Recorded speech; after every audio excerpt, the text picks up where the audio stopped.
Sections है जो road construction के लिए रिस्पॉन्सिबल है या फिर पाइपलाइन कंस्ट्रक्शन के लिए रिस्पॉन्सिबल है, सर उनमें कोऑर्डिनेशन क्यों नहीं है? हमें सर ज्यादा दूर जाने की जरूरत नहीं है कॉलेज की। अगर बाहर वाला सीमेंट का रोड देखें या पीछे वाला रोड जहाँ से मैं घर से कॉलेज आता हूँ यहाँ पे, सर उसको पहले रोड को बनाया, अब उसको फोड़ के रखा है, उधर पाइपलाइन बिछा रहे कुछ तो, एंड उसको वापस बनाएंगे। सर उसमें डबल मनी वेस्ट होता है टैक्स पेयर्स का और टाइम भी ज्यादा लगता है। उससे अच्छा दूसरा कहीं काम हो। बहुत बढ़िया सवाल। पहली बात तो ऐसी है कि आपके कॉलेज के सामने जो रोड है वो NHAI का नहीं है, मेरे डिपार्टमेंट का नहीं है। दूसरी बात यह है कि MLA समीर मेघे के कहने पर मैंने सेंट्रल रोड फंड से ये रोड कंक्रीट का बनाया।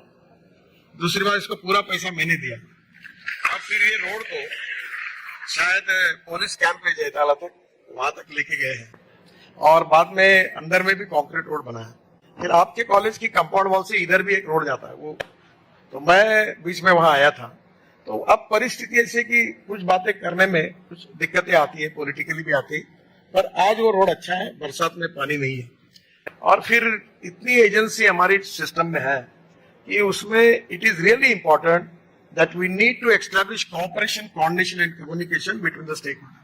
मैं कभी कभी मजाक में कहता हूँ कि हम रोड कंक्रीट का बनाते हैं तो पानी वाले देखते रहते, कब बनता वो तुरंत तोड़ने के लिए आते, पाइपलाइन डाले। फिर वो बताया तो टेलीफोन वाले आते हैं, टेलीफोन वालों का रोड अच्छा किया तो इलेक्ट्रिसिटी वाले आते हैं। तो ये गति शक्ति में थोड़ा सा कोऑर्डिनेशन काफी कुछ हुआ, पर और ज्यादा होने की आवश्यकता है।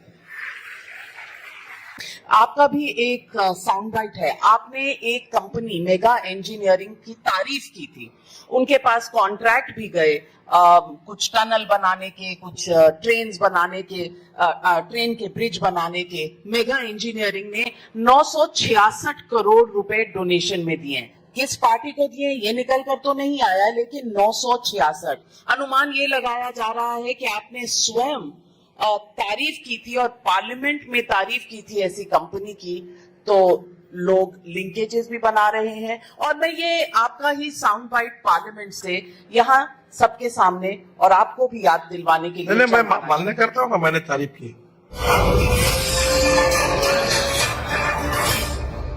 बात तो मुझे बताते खुशी हो रही है। इस देश के इस टेंडर में जिस कंपनी ने कॉन्ट्रैक्ट जीता, 5 लोगों ने टेंडर भरे, कंपटीशन हुई और हैदराबाद की एक मेगा इंजीनियरिंग करके कंपनी, उन्होंने काम लिया। और फारूक साहब, इस एक ही काम में हमारी सरकार ने एस्टिमेट कॉस्ट से 5000 करोड़ रुपए की बचत की और ये करके दिखा। पहली बात आप समझिए कि आप जो कह रहे हो वो सच है, पर आपको समझना होगा कि ये कारगिल के नीचे जो झोजिला टनल है उसका 4 बार टेंडर हुआ और कैबिनेट में इसका अप्रूवल 12,000 करोड़ का रूप मिला था। एक साल दिल्ली के एसोसिएट करके ऑर्गेनाइजेशन है, उनके साथ बैठकर मैं खुद उसमें पार्ट था। हमने टेक्निकल, फाइनेंशियल क्वालिफिकेशन, टेक्नोलॉजी में काफी सुधार किया। और जब टेंडर निकाला तो 5-6 पार्टियों ने टेंडर भरा, ये टेंडर था। और उस टेंडर में सबसे लोवेस्ट टेंडर जो हुआ ट्रांसपेरेंसी के साथ, वो मेगा इंजीनियरिंग को मिला। और मुझे इस बात की खुशी है कि अब 70% काम पूरा हुआ है और जो काम 12,000 करोड़ का था वो 6,000 करोड़ रुपए में करके हमने देश के 6,000 करोड़ बचाए। और आप अगर कारगिल में जाओगी और कारगिल के नीचे आशिया की सबसे बड़ी 11.6 किलोमीटर टनल कारगिल पहाड़ी के नीचे बनाई है। Tunnel state of art tunnel है और इसलिए उसका और इसका कोई संबंध नहीं। ना मैंने मेगा इंजीनियरिंग से, मैं तो ये दावे के साथ कह सकता हूँ कि मैं 50 लाख करोड़ रुपए के काम दे चुका हूं अभी तक 10 साल में। एक भी कोई चुपचाप ही मुझे बता दे कि कोई कॉन्ट्रैक्टर मेरा कोई 25,000, 50,000, अनेक कॉन्ट्रैक्टर काम, मुझे नाम तक मालूम नहीं होता। और कोई हमारे पास आना पड़ा उसको तो मैं आप बोलो सजा भुगतूंगा। हम ट्रांसपेरेंट है, टाइम बाउंड है, रिजल्ट ओरिएंटेड और करप्शन फ्री है। रही बात, ये दोनों को जोड़ने का कोई कारण नहीं है।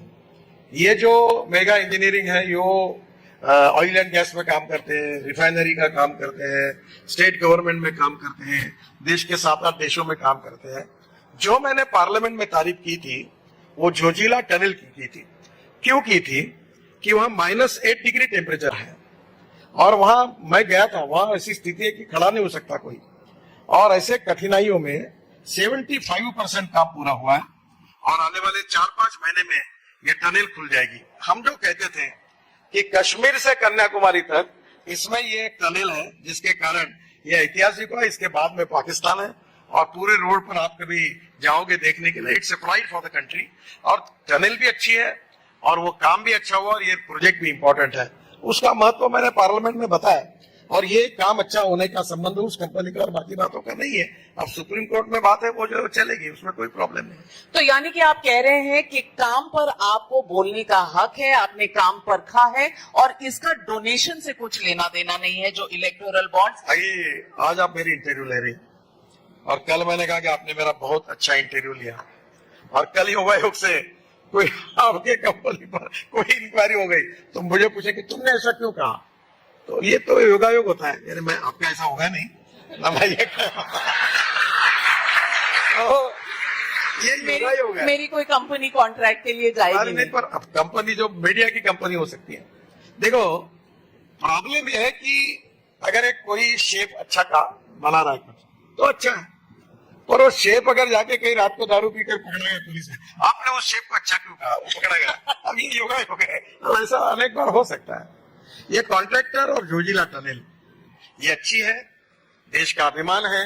6000 करोड़ के भारत के जनता के पैसे हमने बचाए और क्वालिटी और उसकी जो बनी है डिजाइनिंग वो अपने आप में वर्ल्ड का बेस्ट है। आप जरूर देखने के लिए जाइए, उसकी तारीफ मैंने की और निश्चित रूप से मुझे उसका अभिमान है और यही बात मैंने पार्लियामेंट में कही, उसके ऊपर मुझे कोई पछतावा नहीं।